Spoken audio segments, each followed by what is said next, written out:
Yo. We back with a brand new series. I'm your host, chrisxmatt. If you're familiar with me, you know me from Sorry No Lo Siento, Conspiracy, Overly Blunt Podcast. And now we're here with a brand new series titled Open Dialogue with chrisxmatt. And I'm so happy that I have my first guest with me. I haven't done a guest in such a long time. I haven't talked to someone in such a long time. So it's nice to get into my journalistic bag. So we hear episode 1, Open Dialogue. Ceela in the building, in the Riv. Hello. We live. Yes, we are. Thank you for having me. Oh, thank you. Thank you for blessing us with good music last year. Yeah, thank you. It was a lot. It's funny to say it was slept on because, it's funny just to say that it was slept on because it's still early. Mm-hmm. It's still early. It's super early. We didn't get no videos. We didn't get a lot, right? So I really wanted to get into this album because it was one of my favorites. And I constantly go back to it.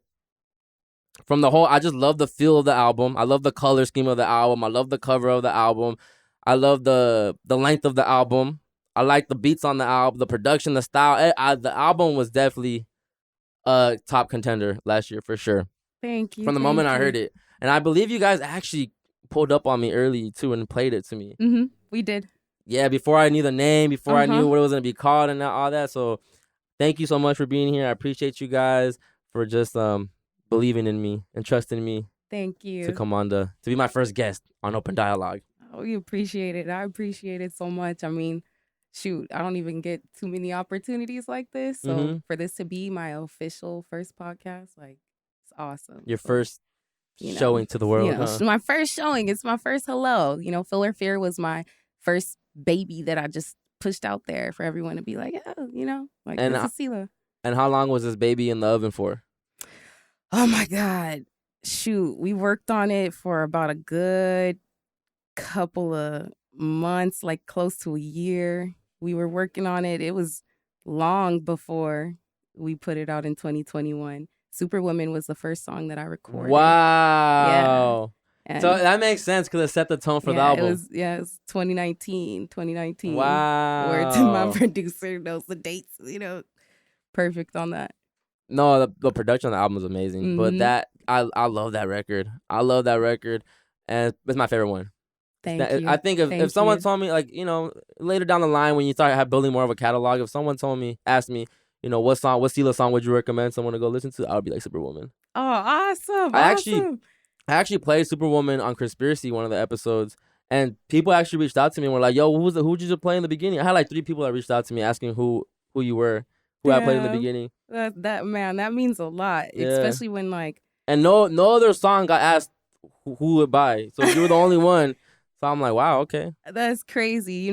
I remember when I was young, even making music and, just writing songs with my older sister when we were kids, growing up. And I would just be like, oh, I just want one person to say, oh, I felt that shit. Whatever it was that she said, I felt that. Yeah. Even if it's just one person in the room, I'm good with that.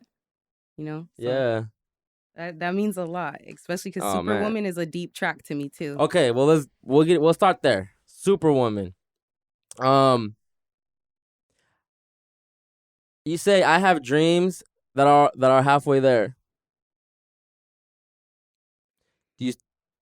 Do you see yourself moving closer to those dreams? Do you still feel like you're halfway there? Do you feel like you're stepping backwards? You're going, how do you say it? Backtracking. I really want to say, not even that I'm backtracking. I just feel like I'm far from it, especially just because I feel like I have to grow myself even more as a person.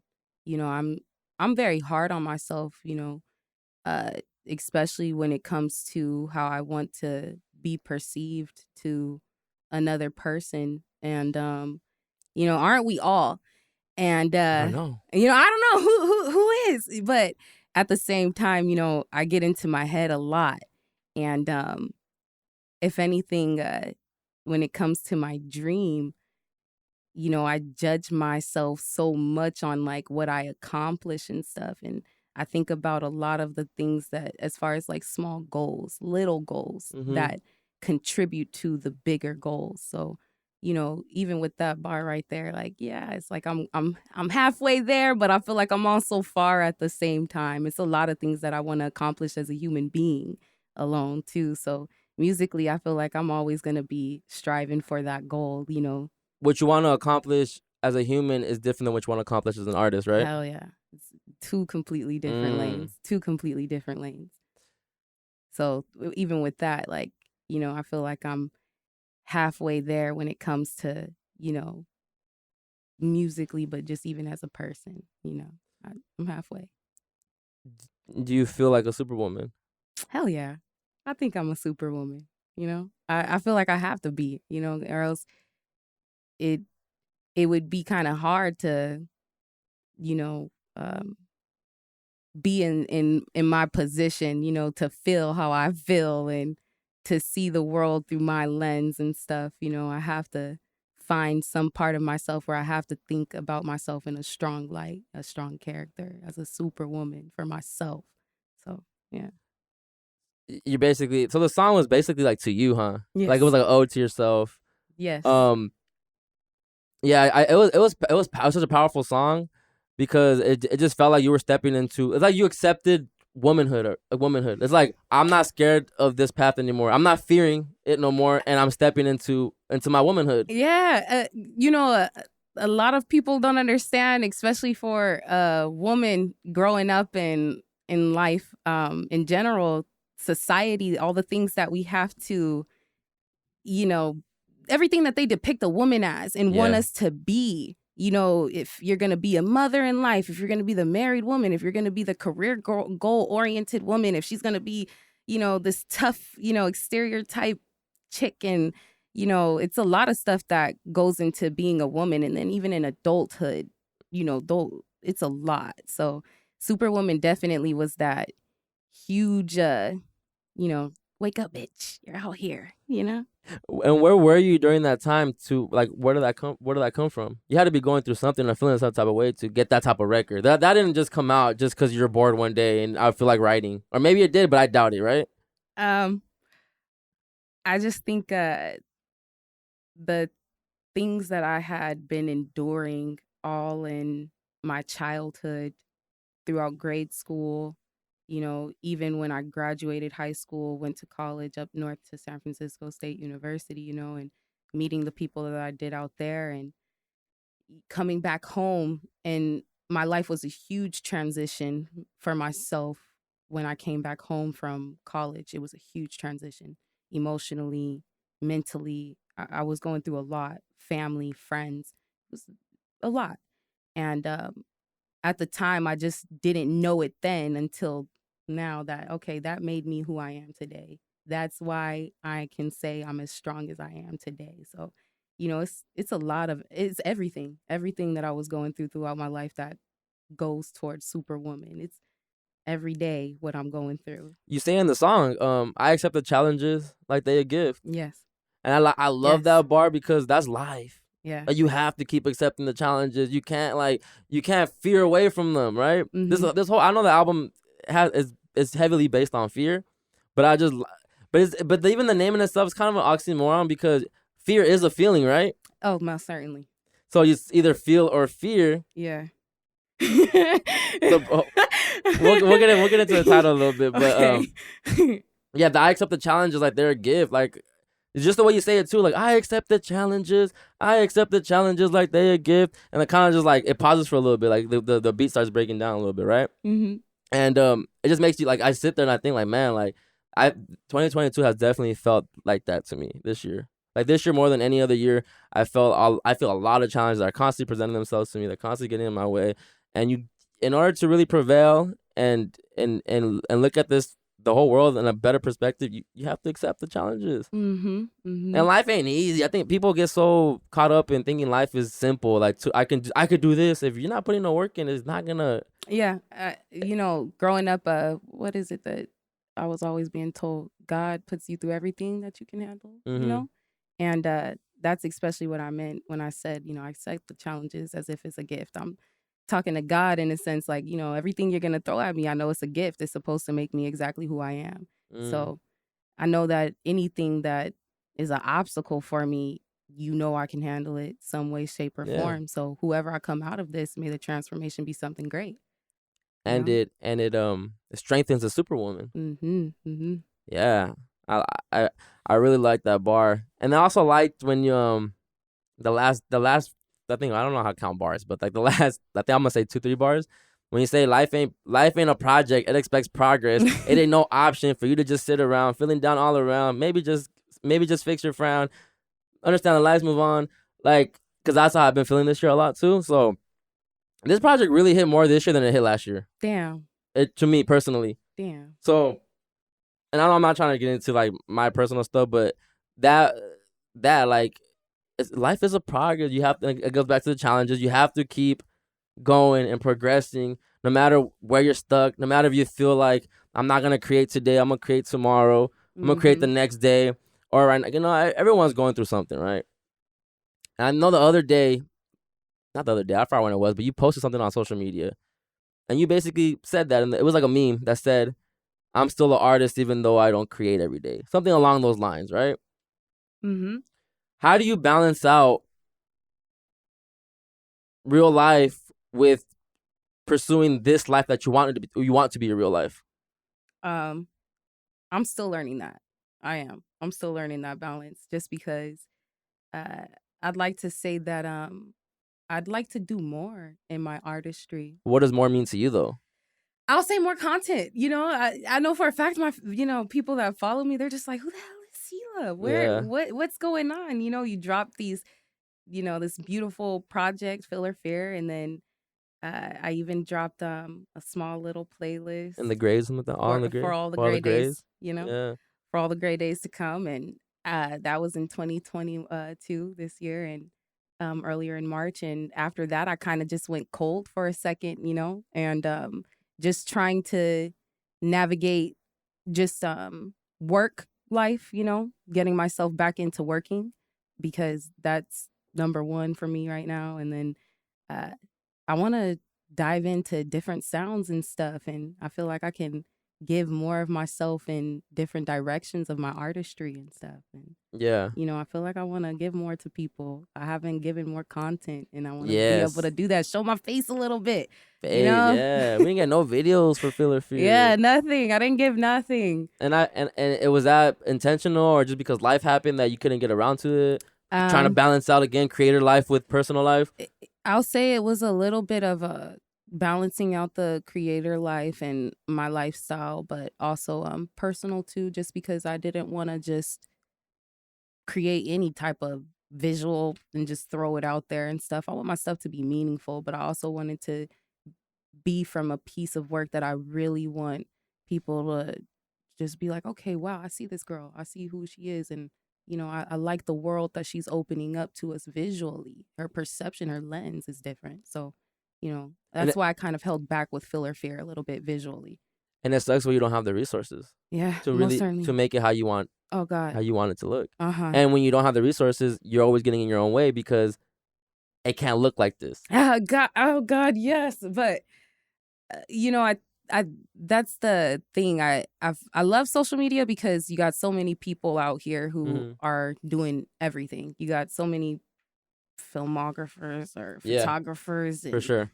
You got a lot of people you could reach out to. It just depends on who actually wants to, be open to working with you and your budget. Yeah. On top of that, everybody got to get fed. Everybody got to have that bread. I feel it. Yeah. It's a lot to expect from people just to do it for the love. But yeah, I feel like a lot of artists get in their own way because how they want to present themselves to the world, they're not able to do it yet. So they block themselves off from, just because, to be honest, people don't care if it's phone quality. People don't care. Like most consumers, they don't care about that. It's that we're the creators, so we know how we want it to look. We study the game. I'm pretty sure you study music. You study how you would want your look to, your sound and your look to look to other people, right? So I can see how you may have the answers and you may know how to want to do it, but the other person, yeah, that's true. That is true. I mean, everyone's trying to get paid, like you said. Yeah, that's the thing. It's unfortunate, but in music, you gotta really be I guess you got to have a sense of awareness, and also you got to be more in tune with yourself and find people who are in tune with themselves and are willing to be in tune with others. And it's not about what you're going to get out of the work that you're, making together. It's Yeah. about what you want to give to the world. At least that's what I feel. That's what do we want to give out of this, not Right. get out of this. So Ooh. that's just kind of how I look at it when Ooh, you're working with other people. I think I look at it that way. What do I want to get? I'm trying to get the bags. Oh man. Okay. I want to take it back, right? Mhm. Because before you dropped any type of album, before we had Feel or Fear, we had you on a Maserati commercial. Yeah, that was a. How I know how it happened. But how does that happen? So, our really good friend Manny, who is very talented at what he does, one of the Shout out best, De La Grim. Yep. videographers, photographers. I mean, he does it all. He's amazing. He had called us and told us that he had a real good opportunity for us that he would like for us to be a part of. I didn't really know what it was yet, at first. Sorry. And he told us that pick a song, that we want to give to him, and he's doing a Maserati commercial. He's doing the visual for it, and he would want us to give a song. So I'm like, holy shit, but he had already had in mind the song because we had played him our original version. And he was just like, yeah, this is dope, like I really like this. This would be hard, and we ended up putting it together, and he did his little thing to it. We did our little thing to it. We put it together, and I mean, like, man, it came out beautiful. It came out wonderful. Fire. Yeah. I'm gonna insert it here in the video. If people are seeing it on YouTube, I'm gonna put it right here for you. You have to, because I mean, like, every time, even when I'm in my phone, I just go back to my videos, and I'm like, oh my God, I forgot about this. It's so beautiful. It was amazing. It was a beautiful commercial. And it was, no album out. Nothing. That's an unreleased song still. That's an unreleased song. And it was your intro to the world, technically. Whether you know who the sound was, the vocals were behind the commercial. That's you on the commercial, yo. Yeah. That's crazy. Yeah. That's crazy. So how does that make you feel, though? Being the little girl that you are. Where you from? I'm from the IE, born and raised. Oh, right? say less. I'm from Rialto, Okay, I'm from the toe. I can't how does that else. make the little girl from Rialto in you feel?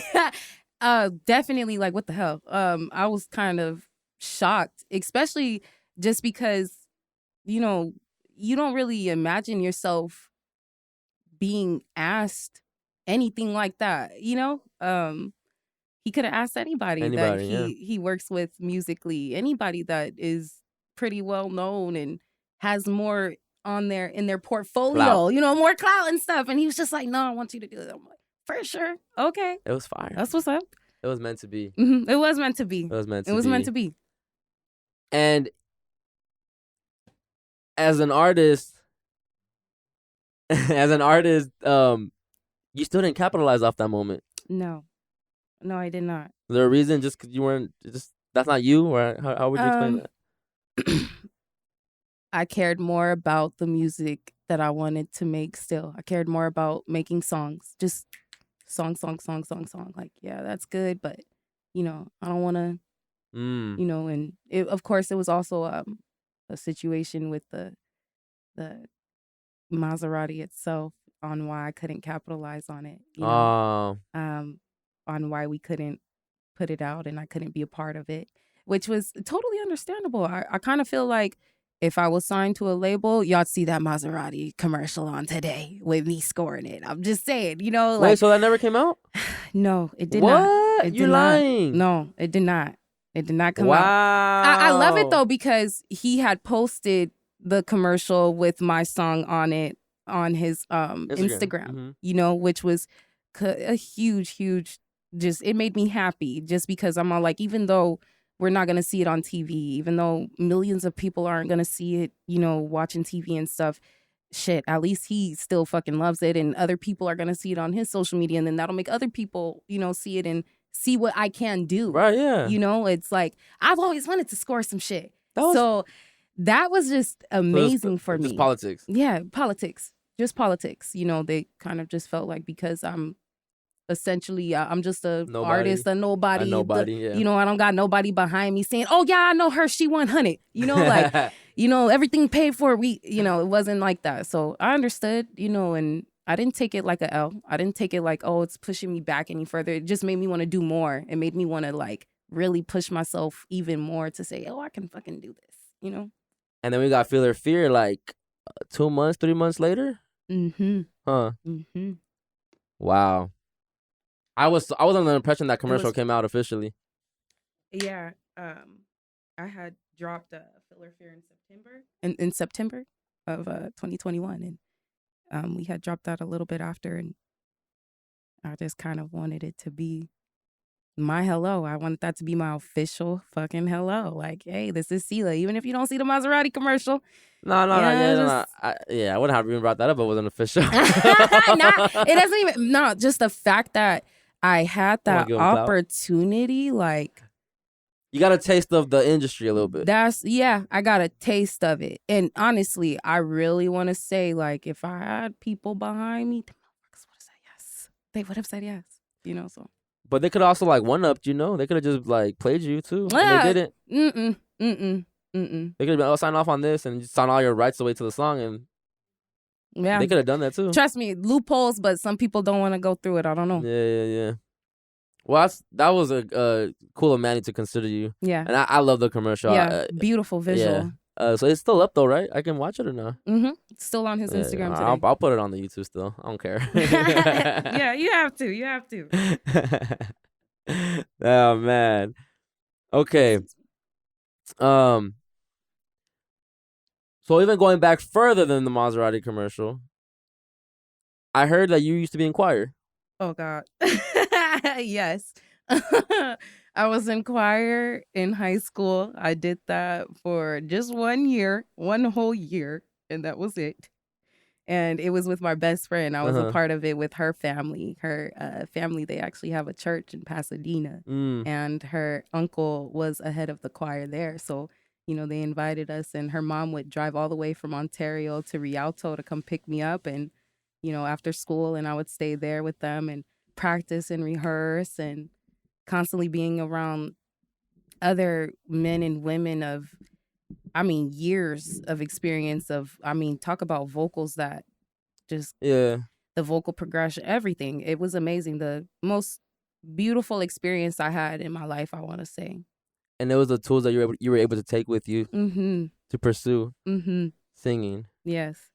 Singing wasn't a thought still in choir, like to pursue it. No, artistically, it was not. It was not all the way. I'll say, growing up in grade school, I never actually put myself out there artistically in the music scene. You know, I didn't actually join band or, you know, me and my friends. I had one friend who sang, and me and her both would harmonize here or there and sing, you know, just randomly and stuff together. But other than that, I actually never really pushed myself to do anything musically growing up. I was more nervous than anything, more shy than anything. Yeah. My friends would be the one to like, oh, get up. You need to sing in front of everybody right now, you know? So it was one of those.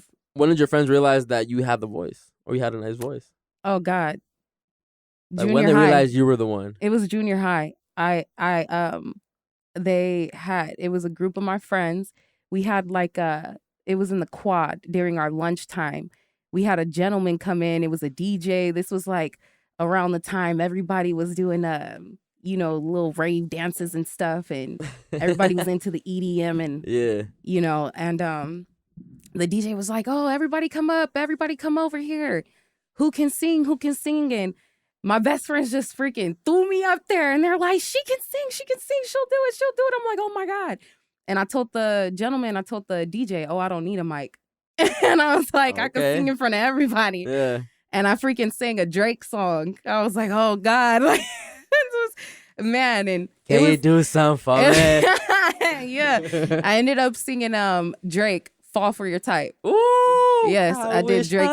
Yes, I did Drake, Fall For Your Type, his version. And not the Jamie Foxx one. Not the Jamie Foxx one.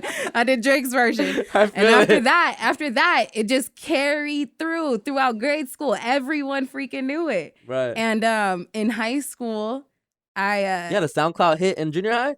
Hell no, No, not basically, even. But it was like that. that's what I mean.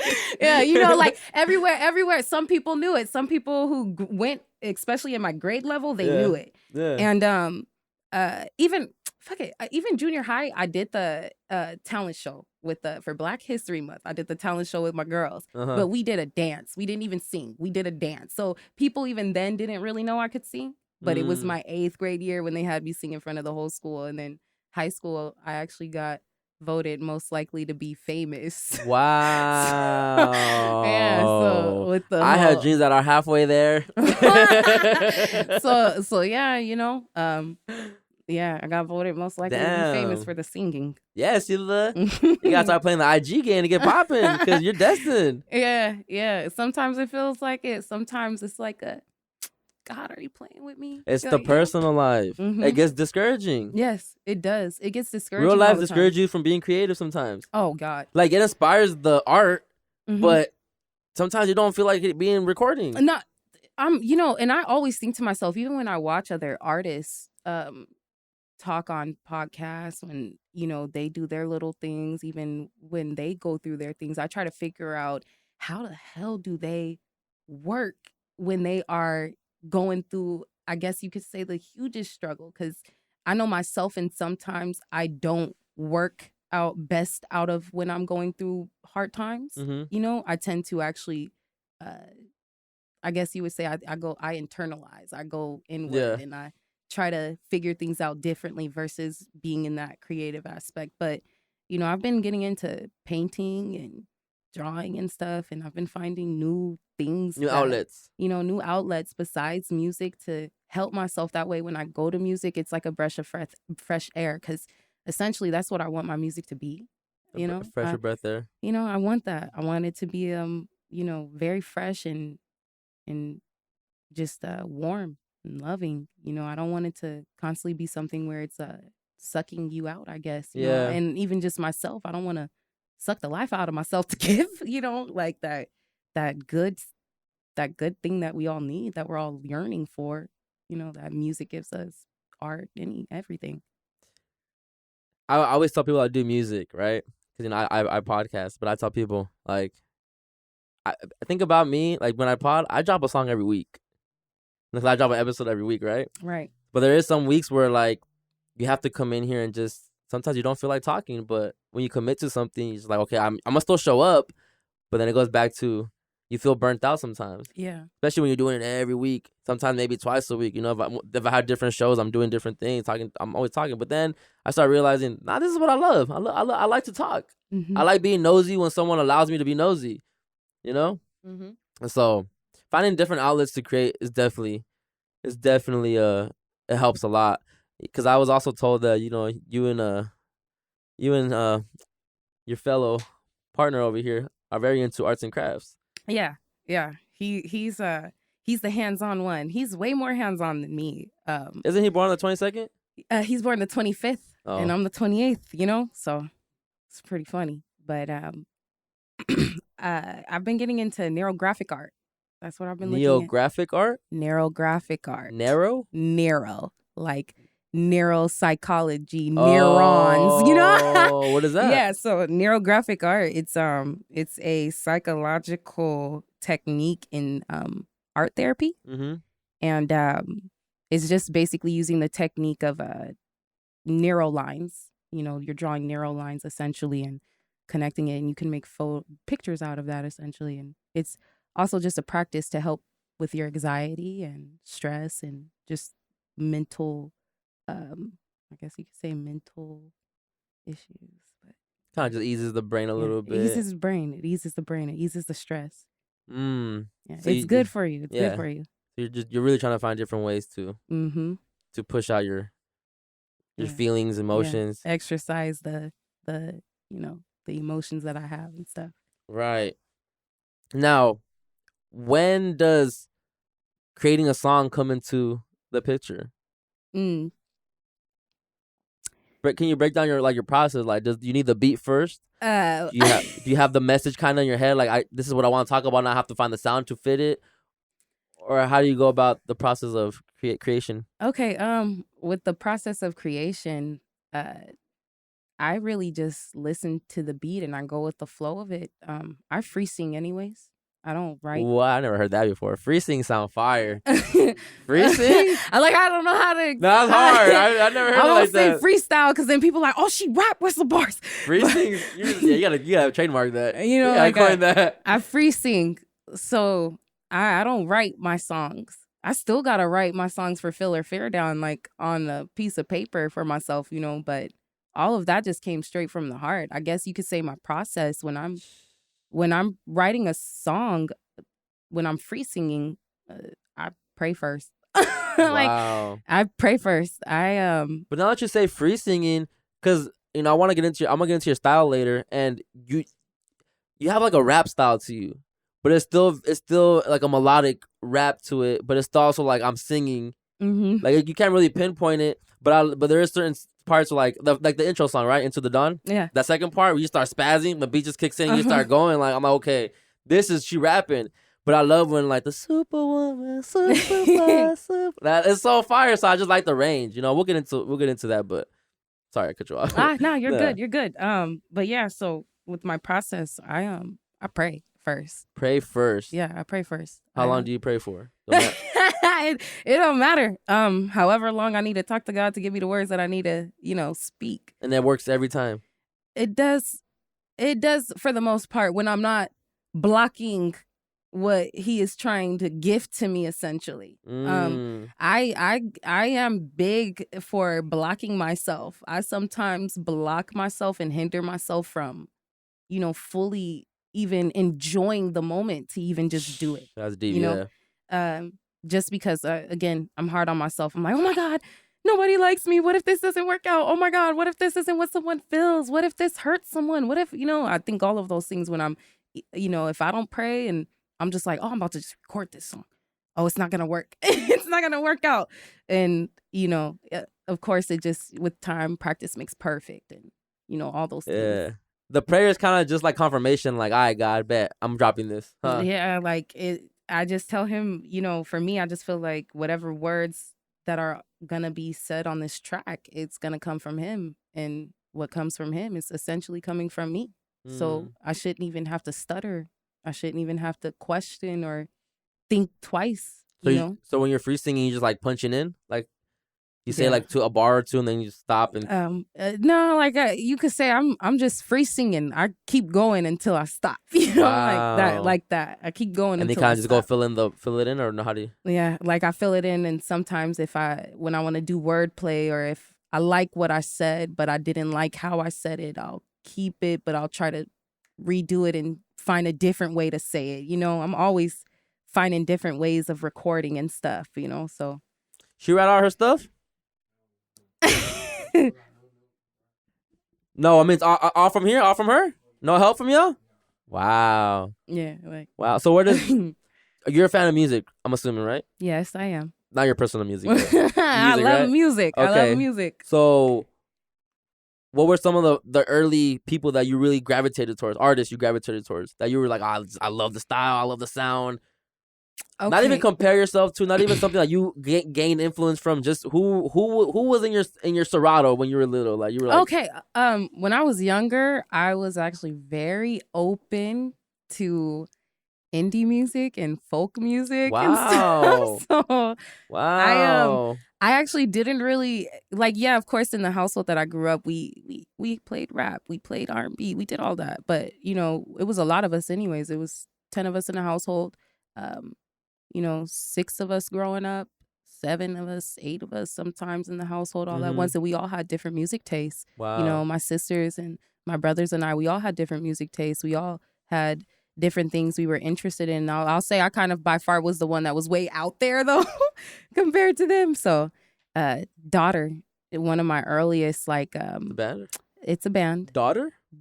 Wow. Yes. When I say I fell in love with Daughter when I first heard them, I was 11 years old and I was just like, oh my God, this woman, she's so beautiful. She writes amazing. The way she writes, it's just even till this day, when I write a song, when I'm free singing, I at least try to use her even for inspiration. Like she writes so deeply, and even about the things that are pretty dark, she has a very beautiful and warm quality to the way that she describes things that would essentially not, be too like, loving to another person, So daughter, I love the way she writes. Who else? Frank Ocean. That's just like a given. That's like my father. So, Okay, Manny. So, I love Frank Ocean. I love how he writes. How could you not? No, Frank Ocean's a beast, yeah. Beautiful voice, who else? It's so many artists. But see, I like with your first two answers because I was expecting like, like the R&B. I was expecting like an Aaliyah or a Missy or something like that. I was expecting that lane just because of your type of music. But that's so dope that it's something that I would have never even guessed. That most people won't even guess. That's where you kind of. But there's not one artist or a certain type of band or someone that you kind of like. I gotta make music now. Oh no, not really. That just came naturally. I'll say growing up, in our household, our parents, they wanted us to strive for the best. They did not want you to just go for essentially what is a hobby, and music essentially that was a hobby. Yeah. And so, we were told, oh, you can't do those things. You guys need to go into something that's going to be educational, that will, is going to be concrete. You're going to get a degree. You're going to be able to take care of yourself. Yeah. So I had always loved singing. I always thought like, oh, I'm going to be in music some way. But I didn't really take music serious until I met, little partner over there, AJ. And, he told me like, oh, you have a beautiful voice, because he heard me singing Frank Ocean. Wow. Yeah, I was singing Frank Ocean. And he was just like, you have a beautiful voice. You need to record something. You need to make a song. I'm like, oh, okay. All right. Like whatever.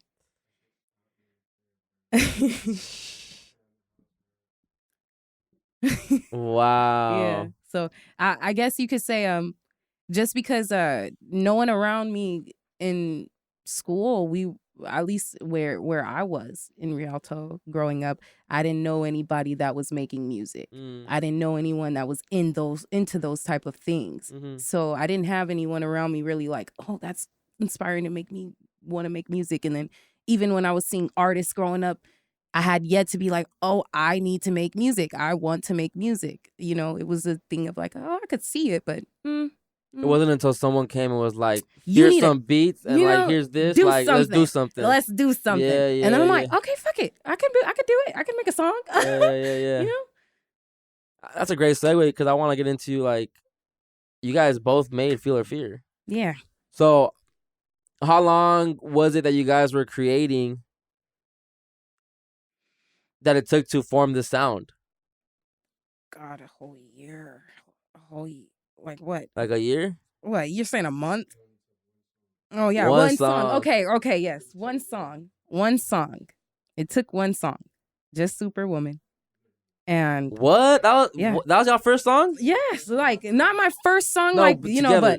but no, not even. We have plenty of songs. Like even I have a SoundCloud, with old songs, but that was the first song that I recorded that I was like, okay, let's actually make a damn project. Let's make something. This will be the baby. This is the start. Wow. What a great reference point, though. Mm-hmm. That's a great song. To be like, this is we starting something after this. Yeah.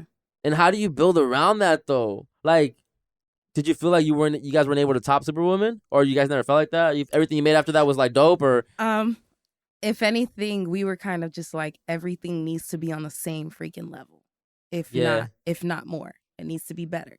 So Tails gives me that.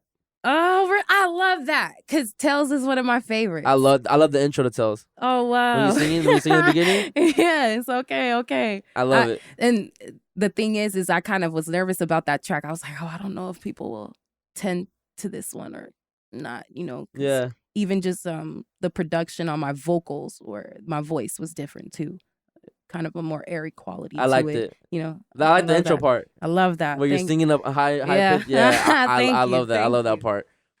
And like the beat was so warm and it's so bubbly, like yeah. Because the rest of the album does have like a hard feel to it, like it has like a hip hop, you know, a boom bap feel to it.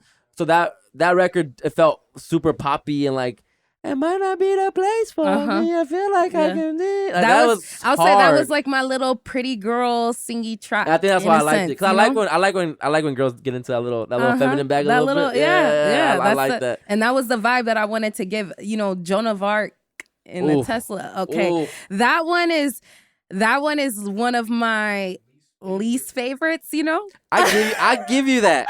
It's one of my least favorites because I'm gonna be honest. I'm the artist here. I'm gonna say it. Sometimes I don't like to hear myself take on that more masculine persona, you know. And I feel like on that track, I tapped in more into like my masculinity, you know, that I have as a woman. And it's like even when I play it now, I'm like, I still don't like it like how everybody else might like it. And it's the truth. Like, I still don't like it like that. But it's still hard. There's some parts that are still hard, you know? So I forgot what song it was where you have a bar that you say that I'm gonna show you I could be a man. Oh, oh my God. But I think it was the Joan of Arc one. That's in Joan of Arc. Yeah, that one. Yes. Yeah, that one. And when I heard the bar, I was like, oh, I gotta break this down. But I kind of feel like you implied that like you have to step into that. I'm gonna show you I'm a man by stepping into my masculine role too. Yeah, because you've been like stepping out on me. You've been kind of. I think that's the song. Yes, but maybe I'm wrong. Okay. I'm rap genius. I'm all like you kind of got me confused a little bit, but I thought I wrote down that bar, but I didn't. So for Joan of Arc and a Tesla, for that one, that track, essentially, I felt like I had to tap into my strong self because I felt like I had been enduring a lot of just feeling like I wasn't stepping into what I need to be as an artist and as a person, and how we have to. You have to man up. Yeah, man up. And especially when we want, for me, I feel like even when we want men to take us serious in the field too, and trying to talk that talk too, it's just. Nope. Yeah, you know, and you got to be prepared for even a man to have what he has to say, you know, back to you as well. So for Joan of Arc and the Tesla, it was kind of like, it was El Camino Dreams. Yes, El Camino Dreams. That's one personal track. That's the one. That's the one you said. I know I got to prove to you that I am a man now. Mm-hmm. That's what you said. That's a personal track for me too. That was a very very personal for me. I have a few actually lines that I actually want to get into from that song. You say, I don't got no idol to look up to. I just got some people around me that I can trust to believe in me and give me all they like. I give. I butchered that. I said, I don't got no idol to look up to. I just got some people around me that I can trust to believe in me and give me they all like I give them. Mm-hmm. Sounds weird when you just talk it. Yeah. But I'm assuming these are the people. Yeah. They're my ride or dies, you know? And but on top of that, you know, I essentially like to feel like I don't have too many people around me that I can look up to, you know? Like, I do feel like you shouldn't look to anybody to look up to, really, in life. Just because we're all in a place where we're trying to figure out ourselves. And I even learned our parents were who they were before us too, you know, in life. People. So essentially when you're trying to depend on other people around you to give you the guideline in life, you're not going to really have an easy walk, you know? And no one's walking identical paths. Everybody has different shoes. Everybody has different paths. And I'm learning that a lot in life. You know, my grandfather was a huge person for me that kind of gave me the guide in life and stuff. If I had a question, if I was curious about something, you know, he was the person I could run home and talk to about everything. So especially when you don't have that either, it's like, I gotta trust myself now. I gotta, you know. And you wouldn't consider him an idol? he was definitely close to it. You know, like even then, I'll say I didn't idolize him like in that sense. He was not my idol, like, you know, because I knew like even he was flawed. So it's like, you know, I'll say I don't have any idols. I never looked at anyone in my life throughout my life like, oh, this person's an idol to me. You know, it's just like they hold a dear meaning to me, if anything. Yeah. Like, I learned so much from them. Yeah, a significant place in your heart. Mm-hmm. Yeah. I've only had one idol my whole life. That's my dad. Wow. R.I.P. to my dad. That's beautiful. That's beautiful. Yeah, that's the only idol I've ever had. Golly. Yeah. Sorry about that. Yeah, I didn't want to get deep, but you saying that is like, nah. I always say that's my idol. Yeah, no, that's beautiful. You also say, love the things that I can't do for you. That was hard. I ain't gonna lie. I was hearing that. I was like, ooh, I love what I can't do for people, bro. Don't count on me for nothing. You know, it's just that you were mad on this song, huh? You got cheated on? Or no? No, it that was more so. He said, no. I don't even want to like. I don't even because I'm like I don't want them to watch it and be like, but don't say name. That was just about a personal relationship with a family member, more so. It seemed like sometimes, yeah. I couldn't tell if it was a partner or something, but it was definitely a relationship. Yeah, it was. And I'll just say, you know, a lot of my anger, you know, was toward them in that track for sure. And I love El Camino Dreams. Yeah, and the thing about El Camino Dreams was like I was just like, I don't know what it was when AJ played the beat for me too, and it just came to me. I was like, oh, wow, yeah, I'm thinking of this person too. And all the words that I had that was for them and everything that I had endured going through what we went through, you know, in life. It was all on that track. It was all on that track. And then you ended the track with saying, I got good seeds to plant. Yes. I know I do. So just moving on Just moving on. I got good seeds to plant, and I'm not going to sit here and sweat about the bad things. I'm not going to sit here and dwell in what we, you know, couldn't make better. You know, life is life. You know, you move on, and I can plant better seeds than what, you know, I had. Yeah. I love that track. El Camino Dream. Tails, El Camino Dream, Superwoman, and Supernova. Yeah. Supernova, that I recorded that last. Ooh. That was the finisher. That was my finale, and I knew I had to make that a good beautiful closer. I love Supernova. Yeah, I had Frank in mind, like of that. Like Frank Ocean definitely was the inspiration for that. I can you know, I had Frank in mind for that. I've been listening to the album a lot lately the last few days, so yeah. More just to prep for today, but yeah. I just been running it back and back. But Supernova, I love the singy. I love when you get in your singy voice. Like the yeah. My little harmonization, my little ad libs and stuff. I love it. Yeah. But I also like when you rap, when you spit it. Yeah, I'm still learning with that. I'm a bit more harder on myself when it comes to the rapping. To the rap? Yeah, heck yeah, because I'm like, everybody out here is rappers now. Everybody out here, mom is rappers. So, and you got to come with the bars. Everybody wants you got to be, either everything got to make sense from A to Z, you know, down to the beat, what you're talking about. You know, rap has definitely transitioned a lot throughout the years. Oh, for sure. You know, so. For sure. But right now, like, the women are running it. Mm-hmm. Oh my God, women are beasts right now. Oh, I love Glorilla. Oh, really? I love Glorilla. I love Big Lo. It's so funny because I still have not listened to Glorilla. I got 99 problems and the biggest one is me. I gotta listen to it. It's not that I love you, Glorilla. Like, you know, I still have yet to listen to a Glorilla song. I haven't listened to the women are song. killing the game, yo. And I love it though. I love it because the records are hard. Mm-hmm. Mm-hmm. Like that one with Cardi, the one with her and Cardi, crazy. Ice Spice is she's still growing a little bit on me, but the Munch song is I see why it worked. You know, I'm still mad that Nicki don't got a Grammy. Yeah, but that's another story. That is another story. Shout out to Nicki. Unblock me, Nicki. Come on. I gotta get unblocked by Nicki, yo. What the? Nicki been having blocks since like 2012, 13. Wow. Yeah, for real. Wow. And Kaylani. Oh my God. That's crazy. Kaylani can keep the block. I mean, Nikki gotta give me the unblock. Oh my God. Wow, okay. I wouldn't block you. Nah. You couldn't terrorize me. That's all. Yeah. I can't terrorize people that I'm a fan of. Well, actually, I terrorized Nikki, so that's not true.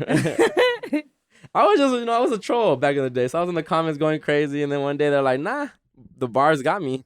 Oh shit. Yeah. Damn. So you also gave us For All the Gray Days. Mm-hmm. For all the gray days to come. Did you give us that because you have a lot of gray days? Yeah, I guess you could say. Like, I sometimes tend to be a little bit more melancholy than I should. You know? And I'm learning constantly just to be in the moment and enjoy myself more than, being in my head a lot. I sometimes can be more in my head than anything. So I think we all can be in our heads a lot. yeah. Why are we our biggest enemy?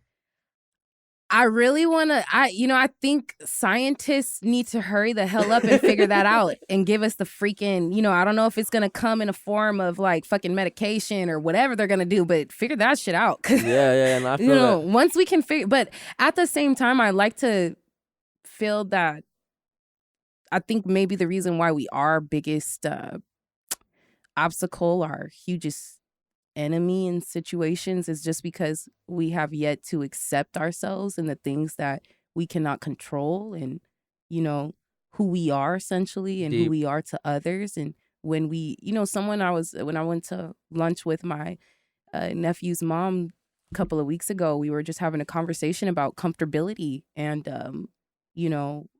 accepting yourself. And hey, I'm gonna just be honest, when I get hella nervous, I'm a sweaty ass person, like it is what it is.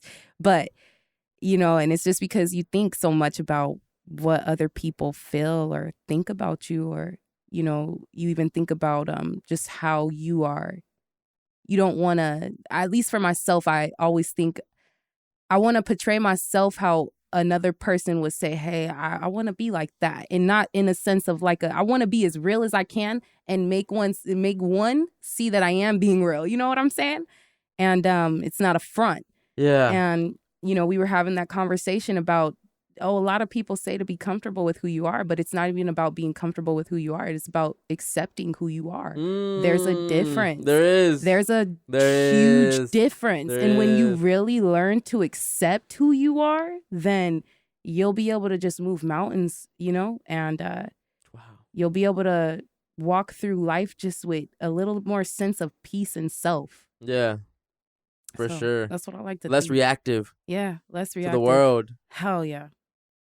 Because I think they want us to be, of course they want us to be reactive. Everything they feed us is for us to get an emotional reaction. All these negative vibrations going on in the world and all the negative frequencies. All that. Everything, all that nonsensical stuff. Yeah.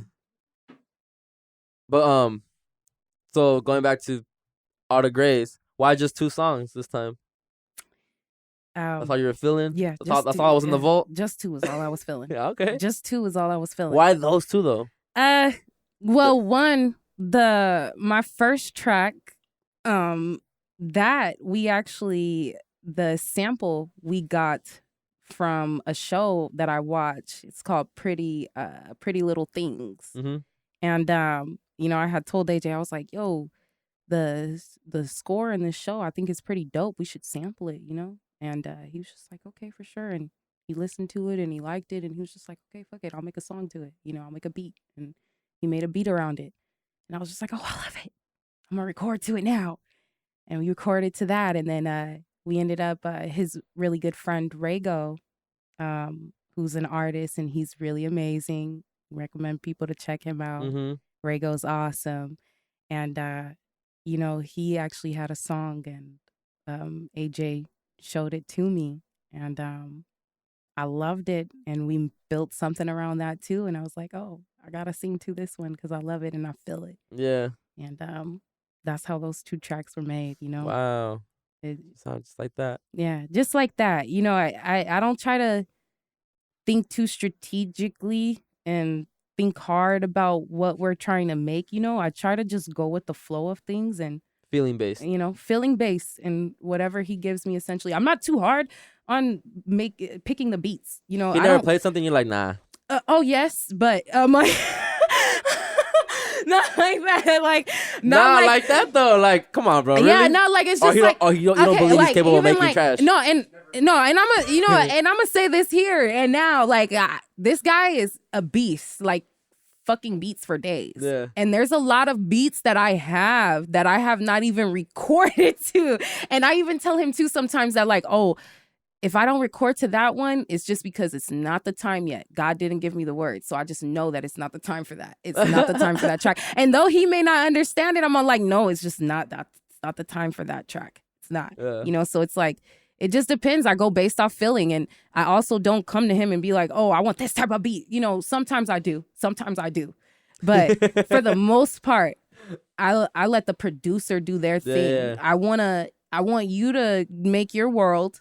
And open the door and let me come in, and then I get to come and do my thing in the house. I was just about to say that. I get to do my thing in the house, and that's how we do it. He opened the doors for you, just came and started painting. Yeah, that's how I do it. You know, I don't try to control everything in a sense, just because I do kind of want it to be a thing where I want the world to hear his work too, because the beat alone you can just listen to. Yeah. Well, the album sounds like a collaborative effort. Yeah. It sounds like you guys. Two people actually came in. You guys built a sound too. Yeah. There's a sound now to you guys, and I think it's so dope. I love women singer over like hip hop beats. Like that's my favorite type of mesh. Like I love it. Like that's why I love like Tiana Taylor's like only gonna love you. Yeah. Yeah. Like that was the hardest because it was a Kanye beat and she just singing her heart out on it. I love that record. So I'm a fan of that. I love like a Leon Timbo beats. I love like SZA when she gets on certain type of beats too. Like I just like that. I just like that mesh of R&B vocals over hip hop beats. So you guys definitely have created a sound for sure. Yeah. And it's from the IE. Yes. You know, it's a breath of fresh air for us. Man. Everything here is that LA sound. I don't like that. You know, and on top of that, I mean, shit, you got so many people. I won't say like a lot, but sometimes I tend to feel like some people are nervous to say that they're from the IE or something. Yeah. Like they don't want to let the world know that I'm from the fucking IE. I'm from the IE. You know, I can't say I'm from fucking LA. Somebody from LA gonna say we don't know that bitch. Yeah. Like, so, and LA already got the scene. Like, why wouldn't you want to create somewhere where the scene's still growing? Exactly. And be an impact on the scene. Yeah, and it's so many. I'm gonna be the first pod from Riverside to be at that level, like the no jumper level, like the button level, like speaking into existence. I love it, like just because no one's doing it like me. I'm not to brag, but no one is doing it like me at my level. Nobody like, for is. the level of No. So yeah, that's what I'm trying to accomplish in the IE. And when I first started podding, the first season, I had people from LA coming through, people from Victorville coming through. Like that to me was like, wow, this is how I would want to operate my business in the future. And my podcast in the future, and I didn't benefit these people at all. I was just started, so now they come in. Now it's even more beneficial. Now I got content for you guys. Now I got video for people. Now it's a lot of things that it'll be worth it for people to take the opportunity to come through and and just sit down with me. Before it was all love, they still did it, but it was all audio based. Now it's the video. I'm playing the Instagram game. You got to play the content game. Yeah, that's what it is, and it's the content. For sure. And then like I study the game, right? This podcast game. Like I know how it needs to look, sound, like all that takes time. Like a lot goes into this, right? Especially when you're not making no money. So going back to what we were talking about earlier, like this gets discouraging a lot of times. Oh yes. A lot of times because every week I'm at your neck. I mean, like especially when you got family, you know, and friends and people around you, like you don't make no money from this. Like where's the money out of it? Like how do you make money out of it? That is everyone's question who is not doing what you do. Yeah, you get what I'm saying? Exactly. Anyone who is not doing what you want to, like doing what you're doing, they're just like, so what you're getting out of it? Like what do you get out of it? What's but and sadly that's how people start believing it though. Mm-hmm. They need to see it. Yeah. We have a lot of creators out here. I'll talk.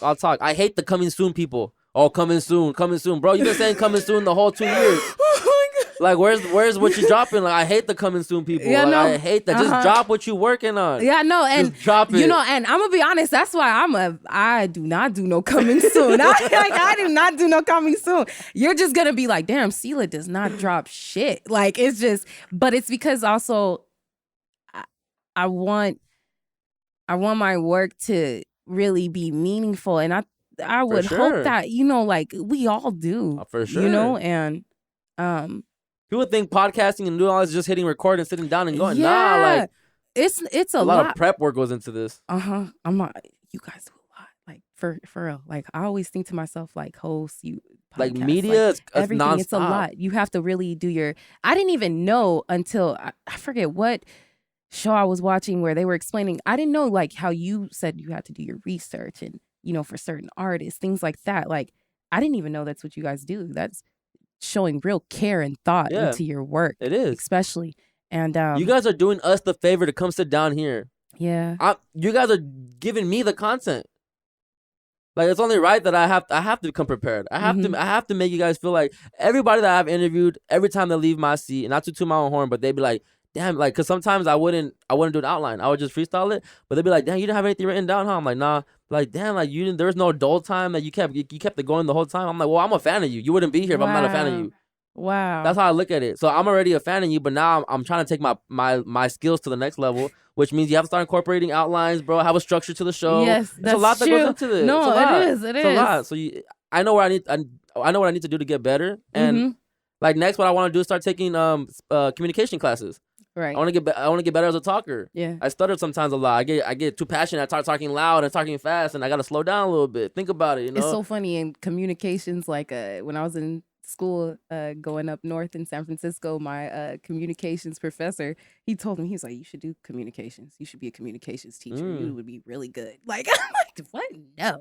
No. Well, music is a form of communication. Right. Yes, exactly. That's how I'm speaking to the people. You know, I'm going to just do it that way. Different outlets. Mine's this, like, I know I said I wasn't gonna make this about myself, but like, growing up and being around all my creative friends, I always try to figure out where I fit in, because I wasn't a rapper. I want to do music one day. I really do, but I need a ghostwriter. I'm being honest. Like, I can, I got the melodies, I got the cadences. No, trust me. Like, I can make the song. Like, don't even give me a reference track. Just give me the lyrics, and I'll figure out how I want to say them, where to break it up, and I do all that myself, right? Okay. Because I remix songs all the time, all day. I take a beat that I listen to and I flip it with my own words, and, you know, I catch the flow and everything, right? But I can't do that, right? I wanted to make beats on one time, bought a machine and everything. I figured out I can't listen to the same loop over and over and over forever. That's not me. I can't do that, right? So that was out the picture. Never was into photography, videography, you know? So Manny did that, you know, on our friend group. I have a homie that does graphic designs. I have a homie that raps. I have a homie that does production. And I always try to figure out, well, what do I like? And then it clicked one day when it's like, I was rolling up, watching an interview, and I'm like, this is what I love to do. Right. Media. Yeah. It was my favorite pastime, rolling up, sitting down. I watch artists' whole press run, every single interview, every radio station they hit. I would watch every single thing, podcast, everything. I'm that type of consumer, right? So I realized this is my lane. I have to start doing media for the homies. No one's doing media. That, man, I love that. So I started 2017, and then we here. That's so funny. I started music in 2017. You born 93? Awesome. I'm actually 97. Born in 97. Oh, damn. Yep, I'm 97. Okay, you're the tiger. Yeah. Actually, no. I think I'm the. No, I want to say I'm the year of the ox. 97. Yeah, I'm the year of the ox. Yep. Hey, ox over here. Ox over here. You're 97 too. Oh, okay. I'm a rooster, so we compatible. We like, wow, yeah. I was about to say we're actually good. Like, they say we make money. Like, that's actually cool. That's cool. Oh man. Okay. Let me see. I have a few more questions for you. Probably just the last question. I think we ended. Bring them on. We'll end it right here a little bit. Bring it on. I want to ask you this: does the state of the world inspire or drain you to create? Oh God, I will say that it drains me. Ooh. It does.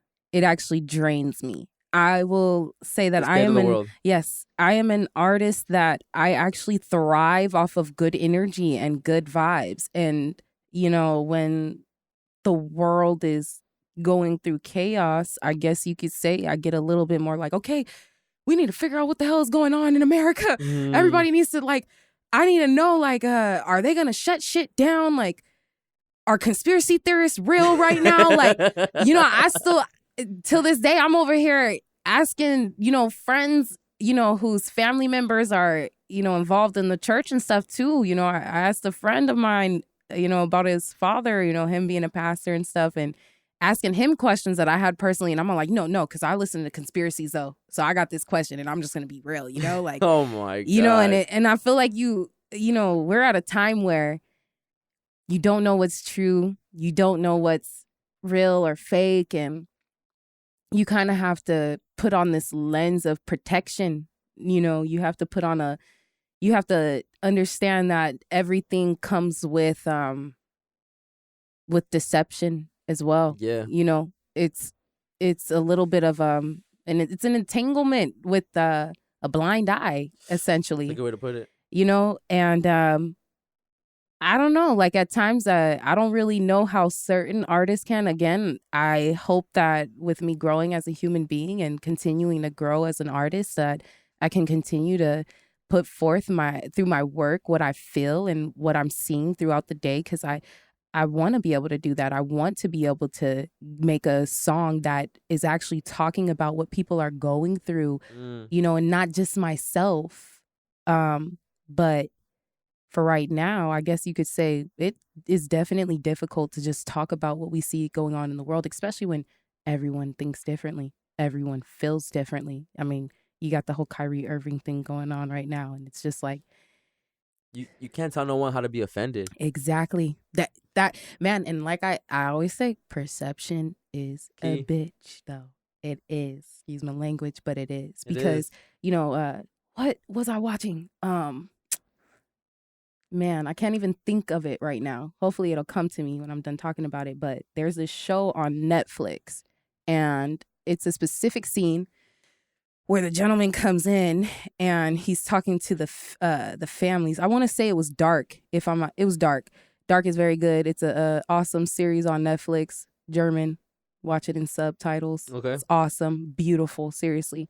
And there's an actual specific scene where one of the officers, he comes in that's hired onto the case and stuff, and he's talking about if you were to take 50 people and put them in a room with an elephant and have them draw that elephant, you will find that everybody drew it differently because they were all in the room at different angles. So even though they were all staring at the same thing, they're all going to have a different perception of what they saw. Yeah, that's a good way to put it. So in a sense, that's life. The controversial topic right here, and everyone looking around right. it, and everyone's looking at it from a different... Exactly. That's true. So, that's life. So, yeah, with life being like that, it is kind of hard for me. It does drain me at times to just make music. And then being careful what you say, too, because it can get you canceled. Hell yeah. Oh, my God. It's like, even if you're talking about your damn self, you will tell people, play that back. I was talking about me. I wasn't even talking about You say, I don't like oranges, and they're like, well, you don't like apples either? Like, bro, I'm not even talking about apples. She says she don't like orange, so she don't like people who look orange. Exactly. What?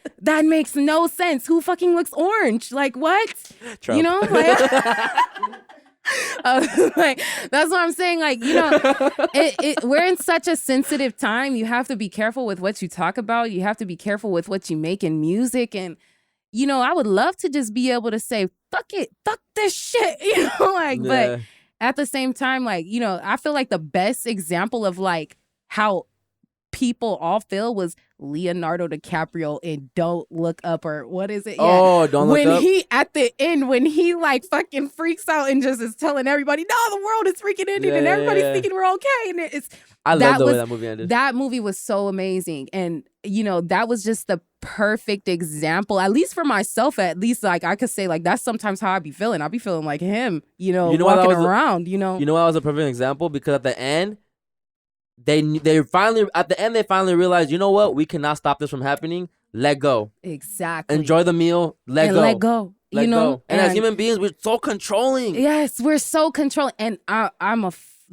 am so good for that. I like to control everything. And I won't even say like I'm a people controller, like controlling people, but I just like to control anything around me. Like I'm God or something, you know, just because essentially you don't want to make a mistake. You don't want to fuck up and then be like, oh my God, this is like the worst thing that could freaking happen. Yeah. But also, last night I was watching an episode of freaking Big City Greens on Disney, and you know, there's an episode where like the kids are talking about this dude having his little violin recital, and he was super, super nervous. The main character's best friend, he was super, super nervous for it. And he actually performed. I'm like, that's so me.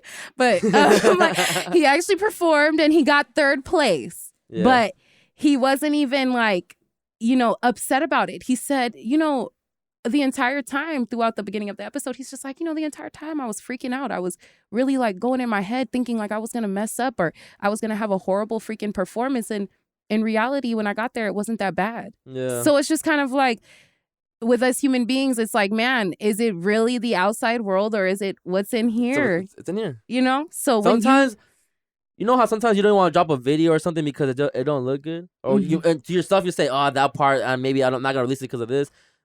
The consumer probably doesn't even pay attention to what you're tripping about. Man, oh my God. And that's what's so wild to me because, again, it goes back to we being our worst enemy, we stopping ourselves, we getting in our own way. Yeah, that's it. And so when you do essentially learn to, as I said to you earlier, not about being comfortable with self, because we can all be comfortable with ourselves, but do we all truly accept ourselves? Accept ourselves. Ooh, that's a bar. So, you know, when we accept ourselves, I think that you'll find that waking up the next day is a little bit easier. You don't actually react to the world harder, you know, and you're able to take criticism even when it's negative. You'll be able to take questions even when you don't have the answer. You know, it's a lot of things that you'll be able to take on that you could not, just because you now accept who you are. Right. So, yeah.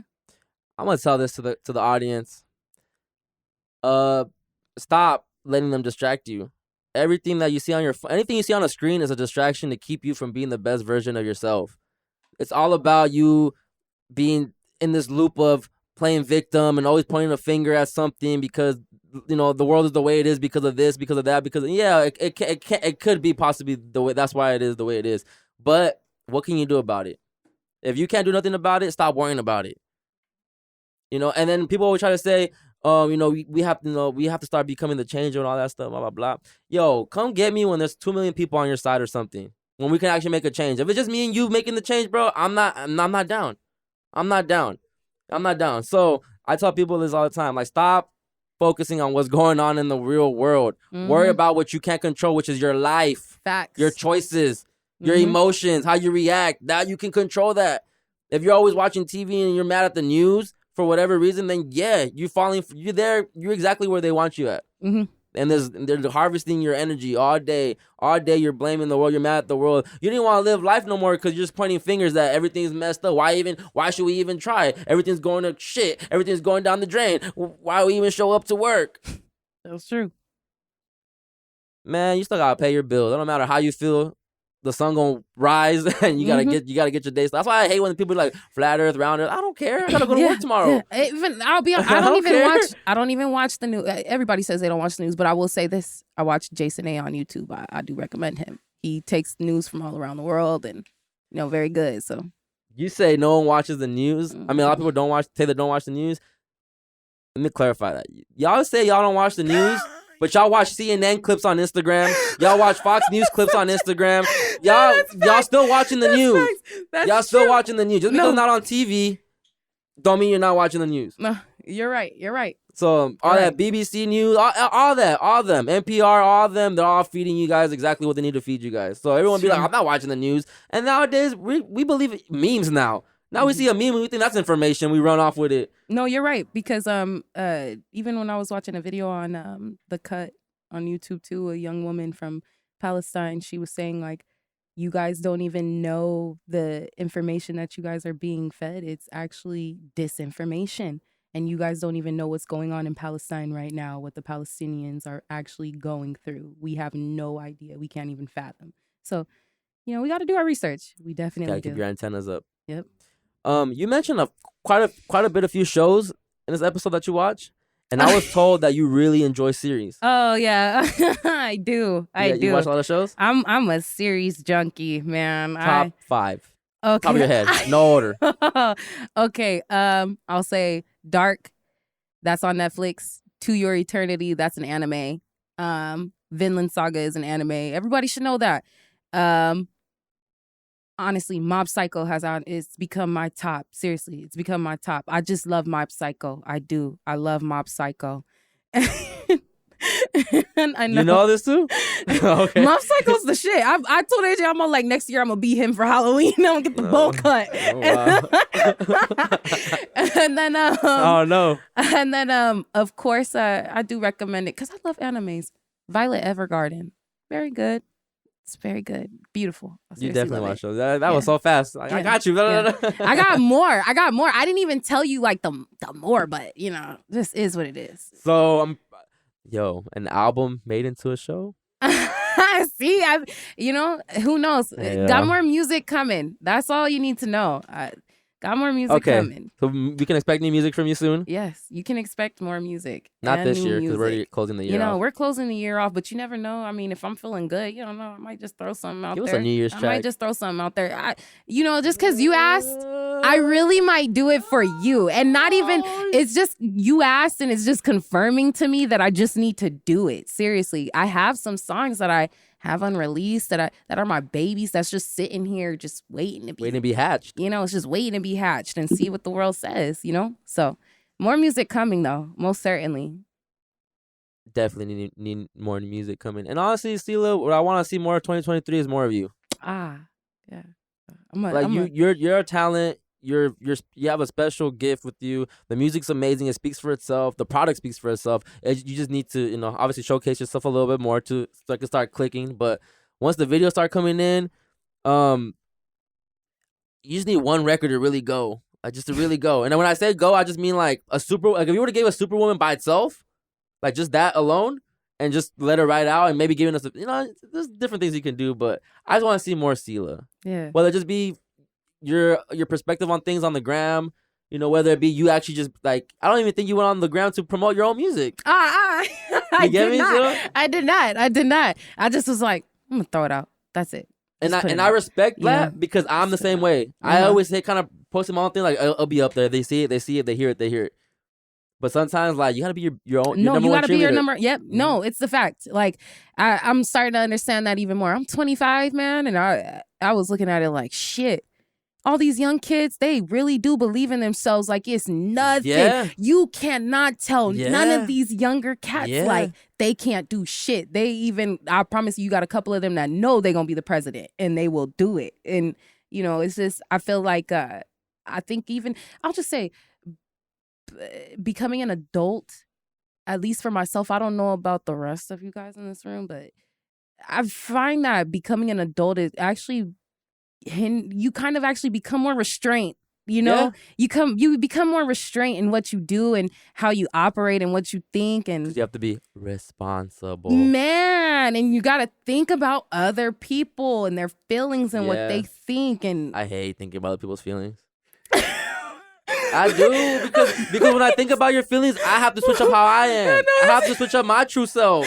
That is, it's so funny because I've never heard someone actually counter what I actually believe in, which is to think of other people's feelings. So it's like the fact that you put it that way is very good. I love that. I'm the villain in real life. No, that's really, I really love that perception though. That's crazy. Because okay. We just need, there's so much sensitive people. That's what it really is too, though. Everyone just gets offended by everything. Yeah. So why do I have to, and I do it. I switch up I dumb myself down a little bit. I think about what I'm going to say. Because I have a habit of saying the wrong things. Like speaking too soon and just messing relationships up. So now I think about it. And then when I say it, but it's like, I really had to hide my real self to make you feel better. Yeah, no, I don't feel good. Like, no, it's always me before you. That's just how I am. No, and honestly, a lot of people, we all got to remember to think like that. I'll say this. My mom always called me Captain Save-A-Ho. I hated it. Like, and I was the freaking queen of it. Like, even when it came to my damn siblings, she's like, you're not Captain Save-A-Ho. So, but I was just always like, oh, what about them? What about so and so? But at the same time, no, it is a lot about what you say about, really thinking about you, because sometimes you have to understand that the next person is not thinking about you. Yeah. They're thinking for them and who they will become after this. So you do essentially have to think about yourself. Lot of things in life. We tend to put ourselves second Mm-hmm. to make the other person Mm-hmm. feel better. But that's a whole different pod. Yeah. One last thing before we get out of here, Ceela. What's up? That I want to ask about the album. The skits. I heard that it was an uncle. Are they all original skits? I know Ghostface is one of the skits, right? I'm tripping. Yes. Ghostface is Into the Dawn. Wait, no. Mm-hmm. Okay. And then all the other skits are you guys? Yeah. We had like some of them where, us three, we were playing Mario Kart in one of them. And Mario World, yeah. And my sister actually says my name in the recording too. And then one of them is Lotto, that's my dad talking. Your dad? Yeah, that's my dad on that track, so that was a meaningful track for me too. That's nice. Just because, I love my dad. I love his voice, and dads, he's really cool. He's funny. He's an awesome character, so I was really happy to put him on that. And we just went with a couple of more the Joan of Arc in a Tesla. This is this chick, I can't even think of the talk show. Yeah, like Dick Vitale talk show. The Dick Vitale talk show. Yeah, something like that. And she was going up. Like, she had the audience. She was really going up saying what she had to say about men. So that's what really inspired Joan of Arc in a Tesla as well. That's what really inspired it. She put the fire, just because, just being a woman, again, it's just you being questioned by a man and kind of being undermined by a man. It just... we gotta really put the gloves on now. We gotta really ask for that respect and command it too, So that's how that came. Yeah, just hearing the album, like I like when people that are beginning to create things, but you could tell they get it, and I know you guys get it. Yeah. Down to like production, the skits, like there's some of I pay attention to the details, right? When people do when they're starting to do music or something like that, I pay attention to the small little details like that, like you singing a certain type of way in this part, and then switching the flow to this part. I pay attention to all that, right? So overall, I'm gonna give the album a 9 out of 10. Wow, damn, that means a lot to me. To be honest, that's just me personally. Like, if anything, the only critique I have is that it could have been mixed better. Mm-hmm. That's it. That's the only little critique that I have. But it's because you can still hear you very clearly. You can still hear the production clear. So it's not like it's the worst. It doesn't sound distorted when you play it on nothing like that. But the vocals a little bit more higher would have been clean. Yeah. No, I appreciate the little critiques here and there, because I need somebody to tell me what especially everybody listens to music in their cars nowadays. That's the biggest thing. So I'm always like, listen to it in your car and let me know how it sounds. That's how I am with pods. Listen to it, I saw my engineer, I'm like, bro, this gotta sound good in the car, your phone, your laptop, the AirPods, every device, not just on one. Yeah, it don't even care about the fucking speakers no more, because people don't really play their music out loud unless they're cleaning their house. Let's be real, that's true. So essentially, you got to think about where everybody is at and what they're doing the most when they're letting music play aloud. And, so I appreciate it. Yeah. Okay. I swear it's my last question. Keep them coming, but go ahead. Why Feel or Fear? Oh, okay. So the funny thing is that originally I had not named it Feel or Fear at first. At first, I was going to name it Fear. No. Way far from it. At first, I was going to name it Crooks That Live in Castles. No. Crooks That Live in Castles? Yes. I was with the gun, with the handgun. Remember the logo? The Crooks and Castles? Yes, Crooks and Castles. But I was going to name it Crooks That Live in Castles. And who changed that? You did? Yes, I changed it. And on top of that, it was just because I was just like, oh, we're starting to go into different things as I making the project progressed. Making each song, I was talking about different things. The vibes of the songs were different, and I wanted to make my title be something that was going to set the scope of what, when you saw it and you read the words, this is what you should expect, with each track. And I hope that each one kind of gave you that vibe a little bit and, feel or fear it. Oh, wow. So every song after you hear it, you have to ask yourself the question, you feel or fear? Like it's just more so of like listening to me and just how I feel so much and how I fear a lot of things. I'll say it right now, that's my biggest obstacle right now that I'm learning to conquer every day is fear. Because when you allow fear to keep you in such a way to where you don't even express yourself anymore, you don't even put yourself out there anymore, just because of one little thing that you don't even see, fear is just a crazy emotion. And if you allow it, it consumes you. Exactly. And then can you really feel anything after that? Ooh. Are you really, it's just, are you just going to continue to fear life and not feel anything? Are you just going to feel life? Are you going to fear it? Which one? So essentially that's why I named it Feel or Fear. I wanted people to be able to, if you were really listening to the words in my songs and really getting the vibes, even down to Into Dawn, the beginning of it, just how it starts, it's just, it's beautiful. Beautiful. And, I wanted you to be able to feel it as soon as it starts. And that's why I believe that I felt the album more this year because I lost my dad this year. So, and I know the album doesn't really have to do with like death or anyone really dying, but you could apply the certain bars still to the situation. Yeah. So I really enjoyed it this year for sure. Oh, thank you. Thank you. I appreciate you, Ceela. Yeah, I Thank you so much. you too, dude. Thank you so much, bro. Thank you for giving us great music. Keep blessing us. I know you got a lot on your head still that you can, throw out to us, create, release what's in the vault. Keep getting, making him better. Y'all keep making each other better. I just can't wait. I can't wait to see when more people are talking about Ceela. Yeah. And that's gonna happen soon, Ceela. You just put the gas. Put the gas in. Shoot, have me come back in like a year. We'll see where I'm at. Yeah. Yeah. And don't get discouraged. Life gets hard, but understand that this is your way out too, though. Yeah. Yeah. Shoot, you should hear my mom every time. She's like, you could get us out the hood. Yeah. You can do it. I know it's and when you have that type of energy and cheerleader, yeah. I'm a walking podcast to my family. Oh. Like the way they ride for me, they promote it, they tell people you feel confident more. Like you feel like you're walking in the path that you're supposed to walk in. I already feel like a pod. The only thing I'm missing is the money. Mommy asking, can I ask you a question? Like, we got 3 minutes. Go ahead. All right, mommy asking, with your dad, was he proud with you getting into this world? Yeah. Awesome. Yeah. Awesome. Yeah, my parents would come, they live in South Carolina, but when they'd come over and they see all this, they're like, "Oh wow, you're serious?" I'm like, "Yeah, I'm serious." And they're my brother really helped me build this up. I had hope. There's no way I could afford all this. Wow. Yeah, but that's because they believe.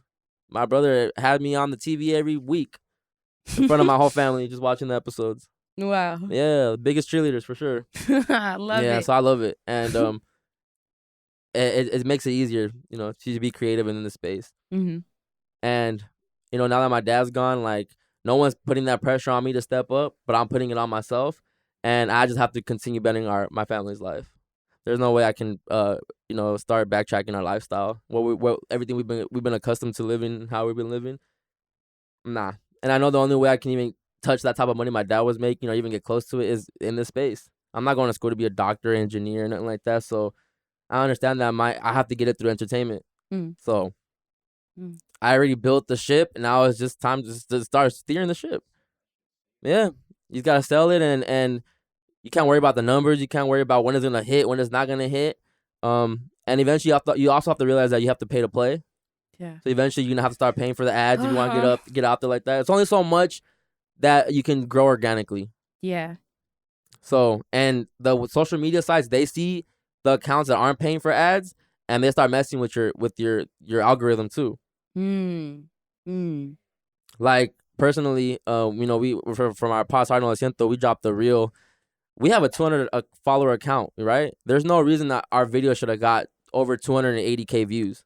There's no reason it should have had 3,000 comments on it, or over 100 likes. There's no reason that our account should have did that. And ever since that video did that, our numbers dropped, which makes no sense. But we're not paying for no ad. I'm not paying for no type of, I don't pay for people to post my stuff on the story. So I don't play the game. I just know that my product good. My product good. I the way it looks, the way it sounds. I see beginner podcasts. I see the way, and no knock to them, but I see the content, right? Mm-hmm. And then it goes back to people sometimes don't care about how it looks. They just want to consume the content. Right. So a lot of these pods, they got hella numbers, way more than I do, but their videos don't look like mine. Right. Their audios don't sound like mine, but does that really matter in the grand scheme of things when they're getting the ad money? They're getting the plays. They're getting paid. Mm-hmm.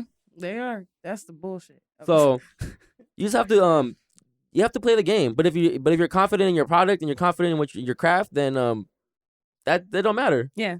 Yeah. No one's Ceela, no one's mean. Like no one's gonna pod like how everyone's podcast is the new t-shirts. everyone has a podcast.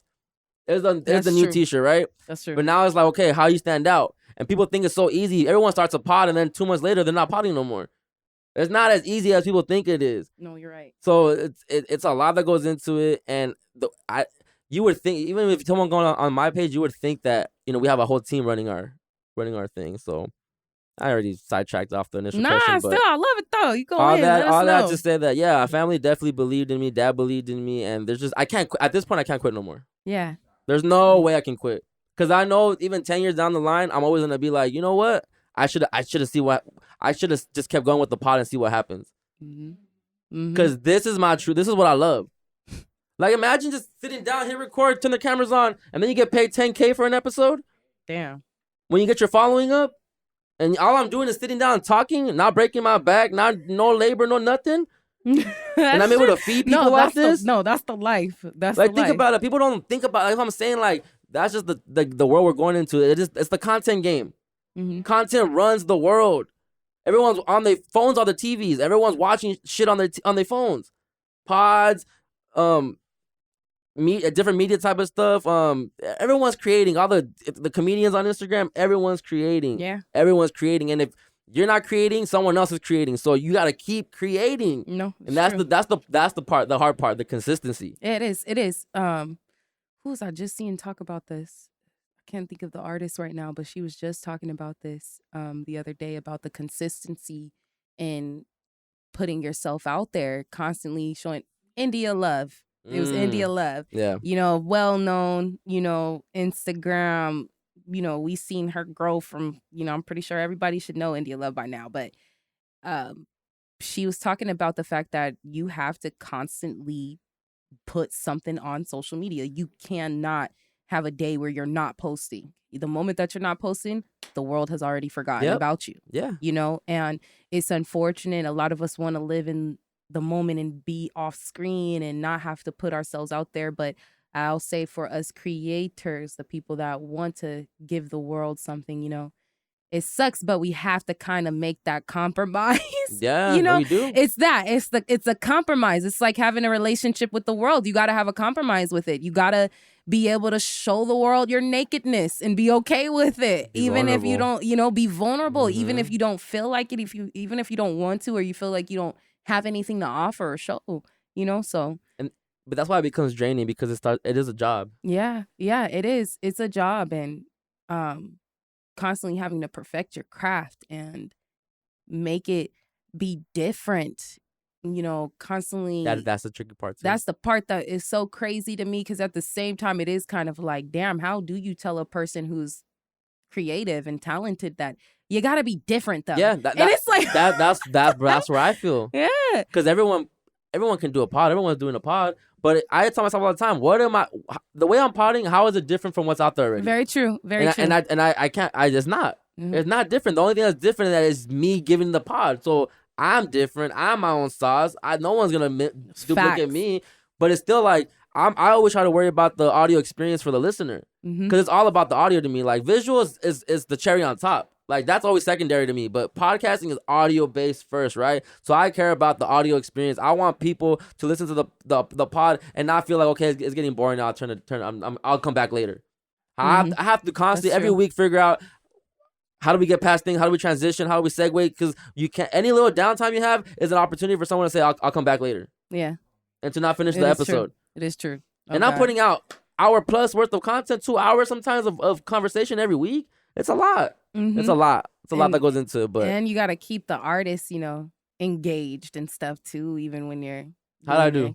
You did good. You did good. If anything, I'm gonna tell you right now, even with you asking me questions about my music, I'm all like, damn, he really did his damn homework. Like, even and I'm gonna tell you right now, like, and that was my biggest fear is because like, even too, like, because I don't write my songs and I free sing them, essentially, sometimes I really will not remember certain songs. And it's like, oh, I don't want that person to think like, oh, my brother or sister or my boyfriend, people around here writing songs for me and stuff. It's like, no, it's just that, seriously, once I'm done with the track, it's like, I'm done. Next one, and I just keep going. And it's like, it's a closed chapter. I vented. I'm done, So that's how I look at it. Not saying like, oh, it's done. I don't remember. It's not important. But I vented. I moved on. Yeah. So beautiful. That's just kind of how I am with my music and making the songs and, free singing. So I swear with you even asking me, I was like, damn, I love it though. You did your homework. You're actually listening to what I'm saying and you feel something. It's awesome. Awesome. Yeah. So thank you. I really appreciate it. I'm honored to even be on here. You wouldn't be here if I wasn't a fan of the music. I'm just being honest with you. Like I appreciate the art. Thank you. I thank you for being the first one to open up this new series. So I'm just excited to see who else starts coming through for these. Cause it's not just music based. So I was gonna be whatever type of guest. Man, come through. Shoot, I'm trying to. If you could get like a get like a reggae healer on here or something like that. Let me hear like how they do their things. Or, All right. I'm always interested in stuff like that. I got someone from Elsinore. I see. Yeah. For sure. He's definitely sells the iron pills and sells all that. Man, all the herbal stuff. Yeah. I need to see him. Yeah. For sure. All right, Ceela. Well, I appreciate you. Thank you. Thank you so much. I'll have all the information if your account tagged on the episode, so don't worry about giving them where they can find you Somebody come find me. Find me. ohsoceela. Find me. I'm here. Yes. Music is amazing. Tap in with Ceela, y'all. Think I'm good. We good, right? Yes, we're good. All right, man. Thank you guys again for tuning in to Open Dialogue with chrisxmatt. Episode 1 completed. See y'all next time.